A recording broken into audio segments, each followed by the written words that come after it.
Assalamualaikum everyone! How are you?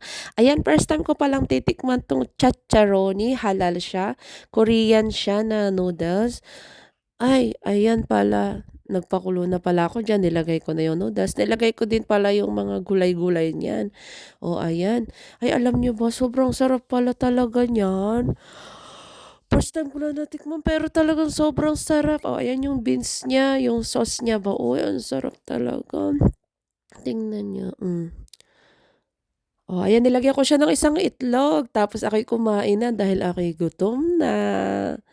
Ayan, oh, kasi ako'y aalis pa diyan at ako'y pupunta sa school ulit. Oh, 'di ba, paspas. Oh, sarap talaga. Oh, ayusin ko lang yung aking magandang hijab. Oh, tapos na, yun lang. Assalamualaikum, jazakumullah khairan. Follow me, bye.